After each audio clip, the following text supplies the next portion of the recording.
इसके बाद हमारे पास प्रॉपर्टीज़ ऑफ कम्प्लेक्स नंबर में है जी additive identity of complex number. तो इसमें हम देखें क्या होता है कि a complex number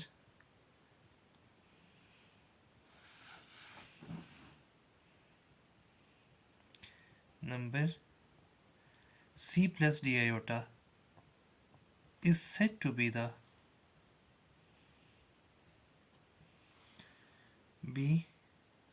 additive identity of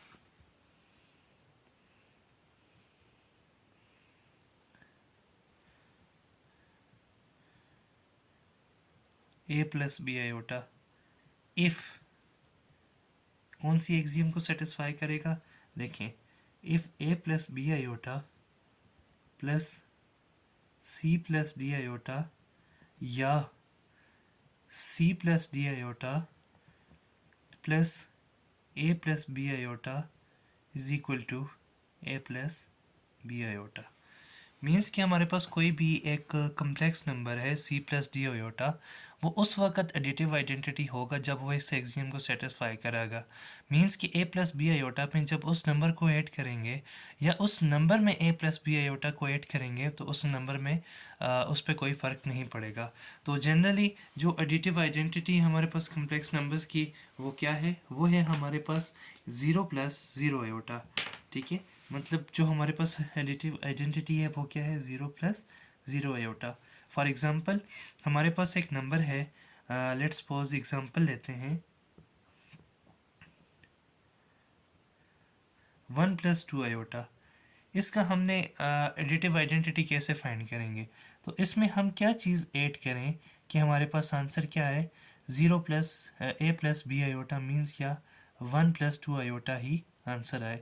तो डेफिनेटली इसमें 0 प्लस 0 आयोटा को जो ऐड करेंगे तो तभी जाके हमारे पास ये आंसर आएगा। सिमिलरली हमारे पास 3 प्लस 2 आयोटा है, तो इसमें हम किस चीज़ को ऐड करें कि हमारे पास क्या आए? 3 प्लस 2 आयोटा। मीन्स कि एडिटिव आइडेंटिटी से मुराद है ये एक ऐसा नंबर होता है जिसको किसी भी कम्प्लेक्स नंबर में ऐड करें तो उस नंबर पे कोई फ़र्क भी नहीं पड़ता। तो यहाँ पर एडिटिव आइडेंटिटी हमारे पास क्या होती है? 0 प्लस 0 आयोटा।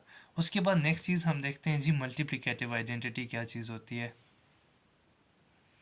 उसके बाद है जी हमारे पास देखिए मल्टीप्लिकेटिव आइडेंटिटी। तो complex number c plus D iota is said to be the multiplicative identity of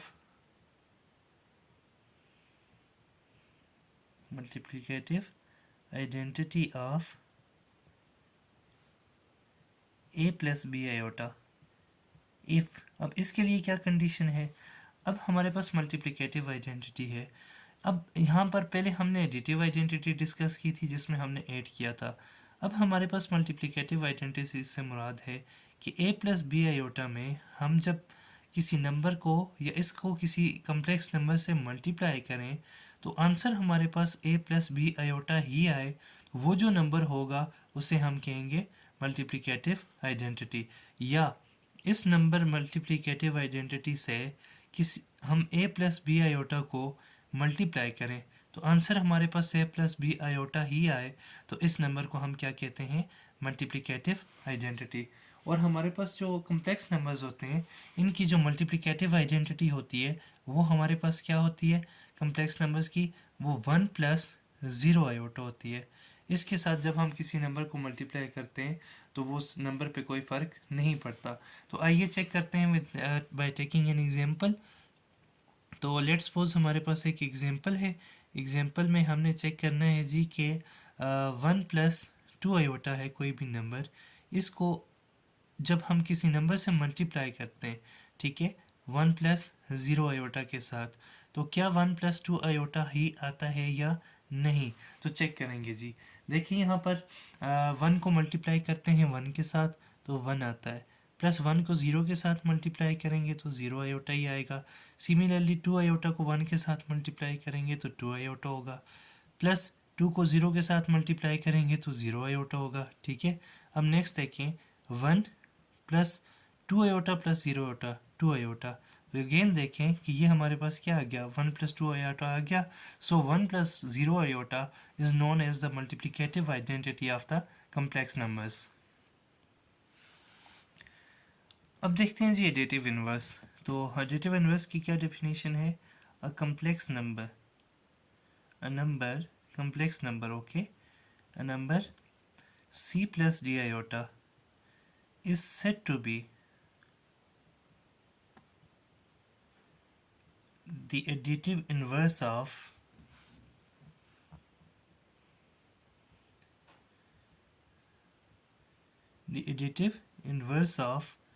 a plus b iota। अब यहाँ पर देखें, हम रियल नंबर्स में भी एडिटिव इन्वर्स फाइंड करते थे। तो एडिटिव इन्वर्स रियल नंबर्स में क्या होता था इन केस ऑफ रियल नंबर्स? तो रियल नंबर्स में एडिटिव इन्वर्स एक ऐसा नंबर होता था जिसे हम किसी भी नंबर में ऐड करते थे तो हमारे पास आंसर क्या आता था? एडिटिव आइडेंटिटी आता था, जो कि हमारे पास होती थी ज़ीरो। फॉर एग्जांपल 2 में हम ऐड करते थे -2, सिमिलरली हम 3 में ऐड करते थे -3, तो हमारे पास आंसर आता था ज़ीरो। अब यहाँ पर भी सी प्लस डी एक ऐसा नंबर है, ठीक है, जिसको हम ए प्लस बी आयोटा में ऐड करेंगे, ठीक है। ए प्लस बी आयोटा में जब हम सी प्लस डी आयोटा में ऐड करेंगे तो हमारे पास आंसर क्या आना चाहिए? Additive inverse. और कम्प्लेक्स नंबर के केस में हमारे पास एडिटिव इन्वर्स क्या है? 0 + 0 आयोटा, या सी प्लस डी आयोटा को किसी भी नंबर में ऐड करेंगे, ठीक है, तो आंसर हमारे पास क्या आना चाहिए? 0 + 0 आयोटा ही आना चाहिए, जो कि हमारे पास क्या है? एडिटिव आइडेंटिटी है। अब हम कुछ एग्जांपल्स भी लेंगे। ये हमारे पास एडिटिव आइडेंटिटी आ गई। तो लेट्स टेक सम एग्जांपल। हमारे पास एक एग्जांपल है, लेट्स सपोज हमारे पास एक कम्प्लेक्स नंबर है z, जिसका हमारे पास है 2 + 3 आयोटा। तो हम इसे इसमें क्या ऐड करें कि हमारे पास आंसर क्या है? देखें 2 + 3 आयोटा है, तो 2 + 3 आयोटा, इसमें क्या ऐड करें कि हमारे पास आए 0 + 0 आयोटा? तो सिंपली हम कहेंगे इसमें जब 2 आयोटा -2 -3 आयोटा को ऐड करेंगे तो क्या आएगा? 0 + 0 आयोटा। तो ये जो होगा ये हमारे पास क्या होगा? एडिटिव इन्वर्स होगा किस नंबर का?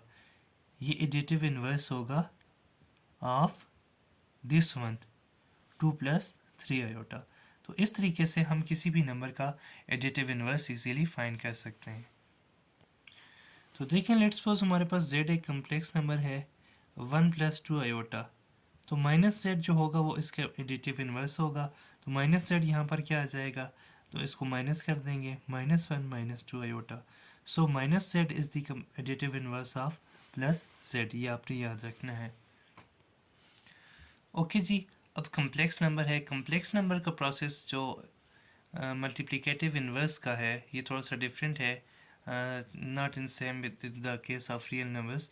तो यहाँ पर भी देखें, a number, a complex number,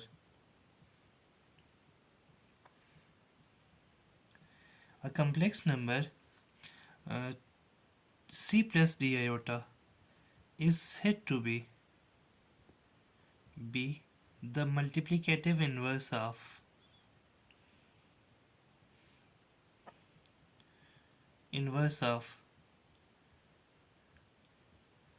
a + b iota if। अब देखिए मल्टीप्लिकेटिव आइडेंटिटी क्या है यहाँ पर in case of complex numbers. तो in case of complex number हमारे पास मल्टीप्लिकेटिव आइडेंटिटी जो है वो क्या होती है? हमारे पास in case of complex number multiplicative identity है 1 + 0 आयोटा। तो हमारे पास c + d एक ऐसा कम्प्लेक्स नंबर होता है जिसको जब a + b में ऐड करें, a + b iota plus c + d iota, तो हमारे पास आंसर मल्टीप्लिकेटिव आइडेंटिटी आना चाहिए। और मल्टीप्लिकेटिव आइडेंटिटी हमारे पास क्या होती है? 1 + 0 आयोटा। सिमिलरली अगर c + d करें, सॉरी मल्टीप्लाई करना है, अगर c + d आयोटा को मल्टीप्लाई करें a + b आयोटा के साथ तो हमारे पास आंसर क्या आना चाहिए? 1 + 0 आयोटा। ये हमारे पास है जी c + d आयोटा को हम कहेंगे मल्टीप्लिकेटिव आइडेंटिटी। अब इसको फाइंड कैसे करेंगे? तो देखें हमारे पास क्या है, वी हैव, इसको प्रूव करते हैं जी। We have a + b iota into c + d iota is equal to 1 + 0 iota. अब इसको हम मल्टीप्लाई करेंगे जी। मल्टीप्लाई करने के बाद देखें, यहाँ पर देखें क्या होता है। ए को मल्टीप्लाई करेंगे सी के साथ तो ये हो जाएगा ए सी, प्लस ए को मल्टीप्लाई करेंगे डी के साथ तो ये हो जाएगा ए डी आयोटा। बी को मल्टीप्लाई करेंगे सी के साथ तो ये हो जाता है बी सी आयोटा। और सिमिलरली बी को डी के साथ मल्टीप्लाई करेंगे तो बी डी आयोटा स्क्वायर हो जाएगा। ये हमारे पास क्या आ जाता है, ये हमारे पास आ जाता है जी 1 प्लस 0 आयोटा। नेक्स्ट देखें, ये आ गया a c plus A D plus B c को एक जगह लिख लें, a D plus B c into iota plus B d और आयोटा स्क्वायर आ गया -1 is equal to 1 plus 0 iota. Next देखें, ये प्लस इंटू माइनस माइनस हो जाएगा और ये आ जाएगा जी ए सी माइनस बी डी। ओके, ये हमारे पास आ गया real part plus A D plus B C iota is equal to 1 plus 0 iota. अब यहाँ पर देखें, यहाँ पर आप लोग A C minus B D को ले लें इक्वेशन नंबर 1, और दूसरी, और ये किसकी इक्वल है, ये इक्वल है 1 के, और इसको आप ले लें इक्वेशन नंबर 1। उसके बाद देखें A D plus B D, ये किसकी इक्वल है, ये B C, sorry, A D plus B C, ये किसकी इक्वल है, ये 0 आयोटा की इक्वल है, ये सिंपली 0 कहते हैं, 0 की इक्वल है। इसको ले लें इक्वेशन नंबर 2। ओके, अब देखें इक्वेशन नंबर 2 से देखें, इक्वेशन 2 इम्प्लाइज, क्या इम्प्लाइज करती है कि ए डी हमारे पास किसके बराबर आ गया, माइनस बी सी के। ओके, अब यहाँ पर जो है हमने क्या कर दिया, ए को दोनों साइड डिवाइड कर दिया, तो डी है जो वो हमारे पास क्या आ जाएगा, डी की हमारे पास वैल्यू आ गई माइनस बी सी बाय ए। अब हमने क्या करना है कि ये जो डी की वैल्यू है इसको उठा के इक्वेशन नंबर 1 में पुट करना है, इसको इक्वेशन नंबर 3 का नाम देते हैं। तो इक्वेशन पुटिंग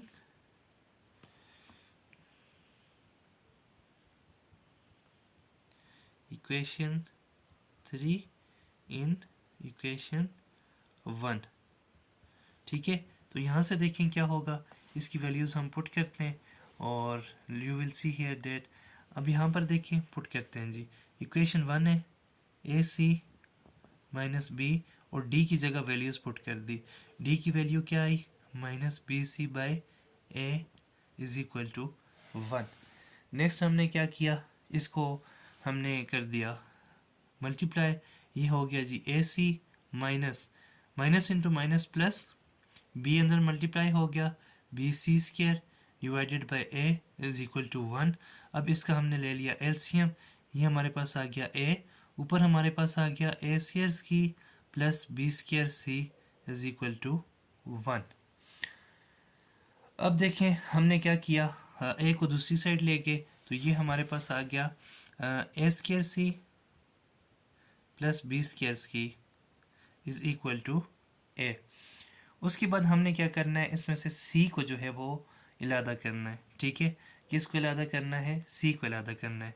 तो इन दोनों में देखिए सी कॉमन है, तो ये हमारे पास आ जाएगा G C into A square plus B square is equal to A. तो ये हमारे पास सी क्या आ जाएगा, A divided by A square plus B square, ये हमारे पास आ गई जी पहली चीज़। ओके जी, सी हमारे पास क्या आ गया, ए स्क्वायर प्लस बी स्क्वायर। इसके बाद हमने नेक्स्ट क्या करना है कि जो इक्वेशन नंबर 2 है या इक्वेशन नंबर हमारे पास 3 है, उसमें हम सी की वैल्यू पुट करेंगे। देखें अब कैसे पुट करेंगे, तो देखिए यहाँ पर सी हमारे पास है G A divided by A square plus B square, और इक्वेशन नंबर 3 क्या है, D is equal to minus B C by A. तो सी की जगह हम क्या वैल्यू पुट करेंगे इसकी, तो ये आ गया minus b by A into c, c ऊपर है तो क्या वैल्यू आएंगी, a divided by A square plus B square. इसको हमने मज़ीद सिंप्लीफाई करना है, और मज़ीद सिंप्लीफाई करने के बाद क्या आएगा, ये हमारे पास हो जाएगा minus B A divided by A into A square plus B square. अब यहाँ पर देखें ए से कैंसिल, तो डी हमारे पास क्या आ जाएगा, माइनस बी इंटू ए स्केयर प्लस बी स्केयर। तो ये चीज़ है हमारे पास आ गया जी मल्टीप्लिकेटिव इन्वर्स। मल्टीप्लिकेटिव इन्वर्स देखिए हमारे पास क्या है, मल्टीप्लिकेटिव इन्वर्स हमारे पास आया है c plus D iota is equal to किसकी equal, a divided by a square plus B square comma minus b divided by a square, या प्लस यहाँ पे ले लें प्लस बी स्केयर आयोटा। तो ये हमारे पास इस तरीके से इस फार्मूले को यूज़ करके हम किसी भी कम्प्लेक्स नंबर का मल्टीप्लिकेटिव इन्वर्स बहुत ही इजीली फाइंड कर सकते हैं। अभी हम एक एग्जांपल लेंगे और उसका मल्टीप्लिकेटिव इन्वर्स फाइंड करेंगे। ओके जी, अब हमारे पास एक कम्प्लेक्स नंबर है z1 is equal to -2 -3 iota. इसका हमने फाइंड करना है मल्टीप्लिकेटिव इन्वर्स। तो यहाँ पर देखें ए हमारे पास क्या है, ए हमारे पास है -2 और बी है हमारे पास -3। वैल्यूज़ पुट करते हैं तो सी हमारे पास होता है a divided by a square plus B square. A आ गया हमारे पास -2 डिवाइडेड बाय ए स्केयर, -2 का square plus B square means के -3 का स्केयर। ये हमारे पास हो गया -2 डिवाइडेड बाय -2 का स्केयर 4 प्लस -3 का स्केयर 9। ये हमारे पास आ गया -2/13। उसके बाद हम फाइंड करेंगे डी, और हमें पता है डी किसके इक्वल होता है, डी होता है जी इक्वल -b इंटू ए square plus B square. Values put करते हैं, माइनस बी क्या है, बी हमारे पास है -3 डिवाइडेड बाय ए स्केयर -2 का स्केयर प्लस -3 का स्केयर, सेम है माइनस इंटू माइनस प्लस 3 हो गया, नीचे 4 प्लस 9 और ये आ गया जी 3/13। ओके, अब हमारे पास देखें जो कम्प्लेक्स नंबर था z1 उसका जो आया हमारे पास c plus D iota, means कि उसका मल्टीप्लिकेटिव इन्वर्स जो है वो हमारे पास क्या आया है, वो हमारे पास आया जी -2/13 plus 3/13 iota. It's means that कि जब हम मल्टीप्लाई करेंगे -1 -2 और -3 आयोटा को, अगर हम मल्टीप्लाई करें -2/13 प्लस 3/13 आयोटा के साथ, तो हमारे पास आंसर क्या आएगा, 1 + 0 आयोटा। ये थी जी एग्जाम्पल।